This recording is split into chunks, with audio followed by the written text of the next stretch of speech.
What we're going to look at today is posting things to Google Classroom. To post something, you come down here and you just hover your mouse. You don't actually have to click on this plus button. And we've got some options here. Reuse post will let you reuse a post from another class. Usually what I do is I'll post something for first period, an assignment, and then wait to post it to the other classes until the period's over with. So that way I make sure that everything worked fine and I didn't need to make any adjustments to any of the settings or anything. This can also be helpful, like I might sometimes post the assignment midway through the class period. So I'll use this so I don't have to reattach all of my documents or change anything. It will remember a lot of your settings. Create a question. I really don't use this much. In fact, not really at all. But you've got some options in here, and you can post something for them to answer, kind of like a poll or something like that. And you've got some options right here, short answer or multiple choice, and then some other options down here. If I do a quiz, I post it as an assignment and use a Google form. I don't use this question for a quiz. We'll come back to an assignment here in just a second. Announcement. I do this whenever I want to give them some documents, but I don't actually want to create an assignment out of it. This will be things like handouts and stuff, room assignments for testing, bell schedules, stuff like that, maybe even the Wildcat Day list. When you click up here, you can select which classes this will get posted to. And a new option that they have added is students. Right now it's set to all students, but I can go in here, and if I had any students in this class, I could individually select which students could see this post. Here's where you have to type something here, and then you can attach files from your computer. You can attach files from your Google Drive, your a YouTube video if you want to, or a link to a website. The topic is something that is also new. They added this at some point last semester, I think just before school started maybe. But if you click this, and I'm going to create a topic called announcements, or I could call it handouts. So type some stuff up here and post.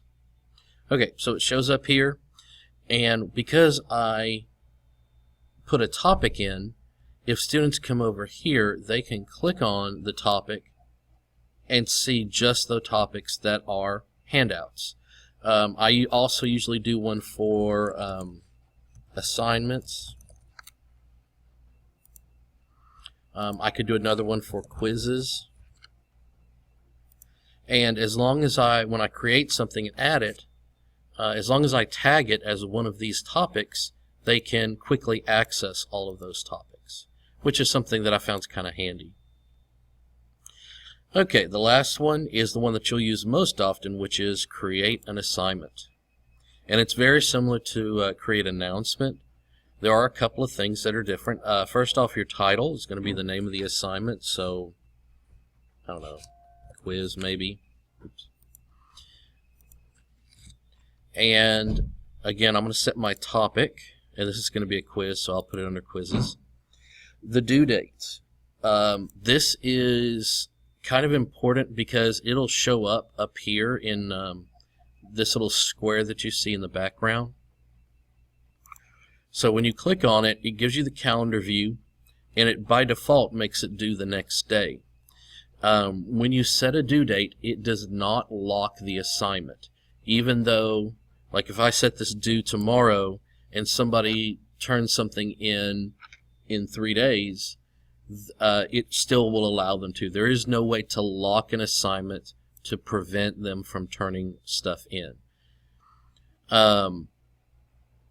One thing that they've added in the last few months that they used to not have is that if somebody turns in an assignment late, meaning after the due date, it will send you an email to your Google account and let you know. And that's been so handy, because before I used to make them leave me a comment on their assignment to let me know it, because otherwise I had no way of knowing unless you go back and you check each individual student's assignment.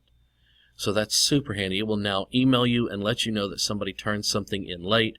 Doesn't matter if it's a quiz or a daily assignment, a Google form, anything like that. If you set a due date and they turn it in after that due date, it will let you know. So over here, if I click Google Drive, it goes in here and I can see my most recent things. You can see the assignment we're doing in class. I can go to My Drive and browse for it. I can go to Starred. And then, of course, there's always uploading a document. Okay, I'm going to quickly add a couple of things here. When you add a document to it, you have some options right here. Students can view the file is by default, meaning they can only look at it. Students can edit the file, means that this copy every student can make changes to, and they'll see each other making changes, which is generally not a good idea unless you really trust those kids. If this is a document you want them to fill out, such as I'll usually create a template as a document, and then I'll post it here, and then what I choose is make a copy for each student. So now when I hit assign, it's going to automatically create a copy of this document for every single student in my class, and they can make changes to that document. If I go up here to these three little dots, I can edit, I can delete, I can copy the link, which is something new they've just added. I haven't actually messed with this yet. If I go to edit, there is one thing that I want to point out. If I click here, I no longer get the ability to give a copy of this to every single student. And even if I go to my Google Drive and I'm going to add this, I can't do it either. So if once you've created the assignment, you can no longer generate copies of documents for each student to make changes to. You can only put documents on there and allow them to view it, or allow them to edit that one copy. Allow every student to make changes to the one main document. So that's another reason I'll usually post assignments for first period and then wait to do all the other periods until I make sure that I did everything right. One more quick thing I wanted to show you when you post something. You can assign it, but also if you click right here, you have two options. You can schedule it, in which case you can set a date and a time that it will be posted, or you can click here and do Save Draft, and this will save it up here, and you can come back, you can make changes to it, do anything you want to it. It won't actually assign it for kids to see until you hit the Assign button. And that's all I have for this week. I went over my time a bit. Sorry about that. Next week we'll be talking about some other stuff with Google Classroom.